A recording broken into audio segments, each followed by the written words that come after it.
बिस्मिल्लाहिर्रहमानिर्रहीम। अस्सलाम वालेकुम। कैसे हैं आप? आई होप के बिल्कुल ठीक होंगे। प्यारे प्यारे बहन भाइयों, आज जो मैं आपके साथ रेसिपी शेयर करने जा रही हूँ वो है कटोरी चाट बनाने का तरीका।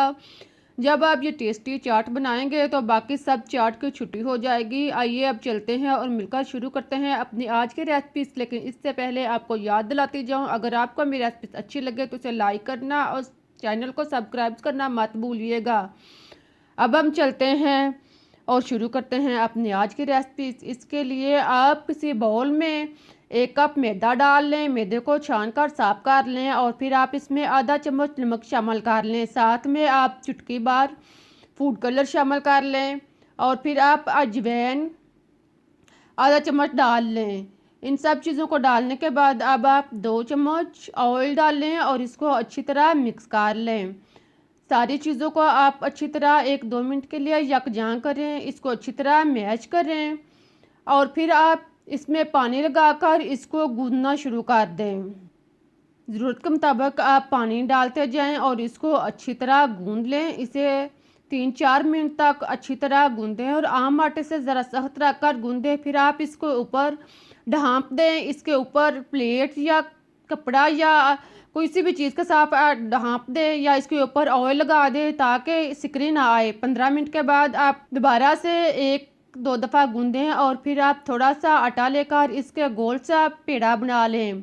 देखें, इस तरह आप इसका गोल सा पेड़ा तैयार कर लें। गोल सा बॉल बना लें जो ना ज़्यादा बड़ा हो, बिल्कुल छोटे छोटे आप बॉल बना लें। सारे बॉल आप तैयार कर लें। हमारे 8 से 10 बॉल जो हैं वो तैयार हुए हैं। अब आप इसके गिर्द आटा लगाएं। इसके दोनों साइड पर आप आटा लगाएं और फिर आप इसको बेलना शुरू करें। बेलने से पहले आप इसे हाथ की मदद से सेट कर लें और फिर आप इसे बेलने के साथ बेलना शुरू करें। इसे आप आम रोटी की तरह बेलते जाएं और छोटी सी रोटी बेल लें। देखें, आप इसको इस तरह की रोटी बेल लें जो ना ज़्यादा मोटी हो और ना ज़्यादा पतली हो। मुनासिब साइज़ की आप रोटी बेल लें। इस तरह आप रोटी तैयार करने के बाद कांटे के साथ आप थोड़े थोड़े वक्फे पर इसके निशान लगाते जाएं। थोड़े थोड़े वक्फे पर इसके सारे निशान लगाएं।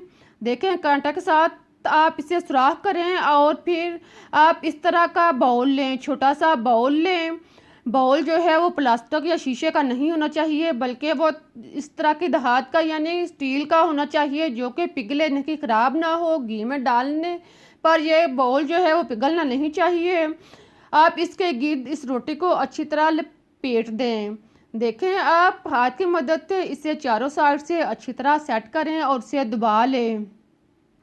बाउल के गिर्द आप रोटी को अच्छी तरह दबाने के बाद अब आप कांटे से दोबारा बाहर वाली साइड पे भी निशान लगा लें। चारों साइड से आप कांटे पर निशान लगाएं। अगर आपके पास इस तरह का बाउल नहीं तो आप गिलास या इस तरह का कोई भी सांचा ले सकते हैं, लेकिन ख्याल रहेगा जो सांचा आप लें वो प्लास्टिक का या शीशे का ना हो जो कि घी में ख़राब ना हो। इस तरह आप इसे तैयार कर लें और फिर आप घी को या ऑयल को अच्छी तरह गर्म करें। घी इतना हो कि जितना आपने कटोरी या बॉल बनाया है वो इसके अंदर अच्छी तरह डूब जाए। देखें, अब आप इस बॉल को इसके अंदर रखें और इसे फ्राई करना शुरू करें। इसको आप चम्मच की मदद से या आप कांटे की मदद से दबाएं ताकि पूरी कटोरी जो है वो इसके अंदर डूबे और ब्राउन हो जाए। इसको साथ में दबाते जाएं और साथ में हरकत देते जाएं। इसे 1-2 मिनट के लिए इसी तरह ब्राउन करें और इसे इसका कलर चेंज होने दें। आप इसे चम्मच की मदद से चारों साइड से थोड़ा थोड़ा उल्टाते जाएं। देखें, इसको अच्छी तरह उल्टा लें और फिर घी जो है वो बाउल के अंदर दाखिल कर लें ताकि कटोरी जो है वो अंदर से भी अच्छी तरह तैयार हो जाए और आसानी से अलग हो जाए। आप इसे चम्मच की मदद से थोड़ा सा उल्टाते जाएं और चारों साइड से अच्छी तरह इसको पका लें। जैसे जैसे आप इसे उल्टाते जाएंगे तो ये ब्राउन भी होता जाएगा और कटोरी जो है वो अलग भी होना शुरू हो जाएगी। आहिस्ता आहिस्ता जब ये कटोरी तैयार होगी तो बाउल खुद ब खुद ही अलग हो जाएगा। अब आप बाउल को निकाल लें।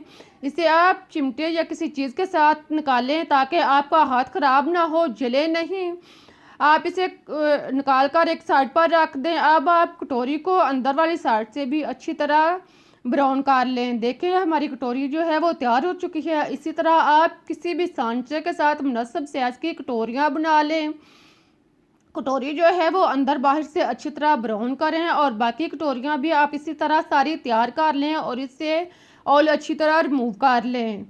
अब आप इनको एक साइड पर रखें। एक बाउल या बर्तन लें, इसमें आप 1 से 2 आलू उबले हुए, इसको आप छोटा छोटा काट लें और बाउल में डाल लें। साथ में आप 1 प्याली चने सफ़ेद, इसको आप अब उबले हुए चने लें, इसको भी आप बाउल में शामिल कर लें। अब आप 1 प्याली बूंदी लें, इसको आप पहले भिगो दें और फिर इसका पानी निकाल कर इसमें डाल लें।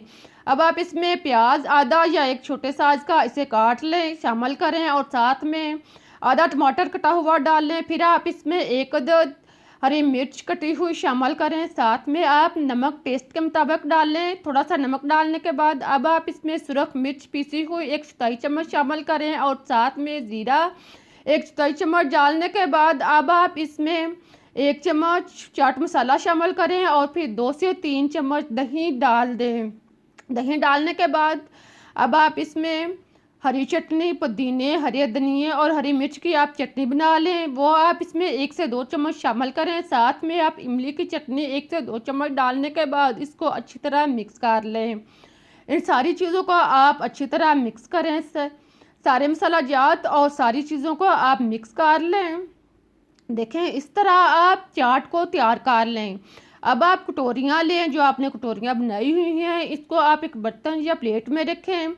अब कटोरी के साइज़ के मुताबिक आप इसमें 1, 2 या 3 चम्मच, जितनी आपकी कटोरी है इस हिसाब से आप इसमें चाट डालते जाएं।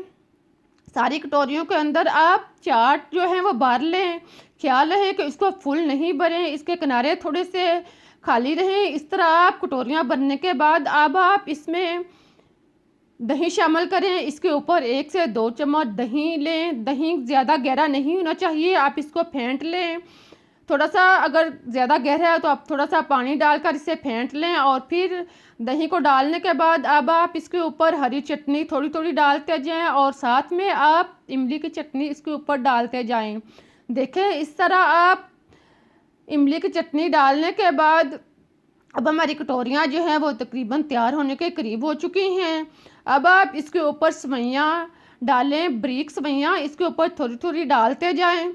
इसी तरह सारी कटोरियों के ऊपर सेवइयाँ डालने के बाद अब आप इसके ऊपर हरा धनिया कटा हुआ थोड़ा थोड़ा डालें। हरा धनिया डालने के बाद अब आप इसके ऊपर अनार के दाने या स्ट्रॉबेरी को आप बारीक काट लें और फिर इसके ऊपर डालें।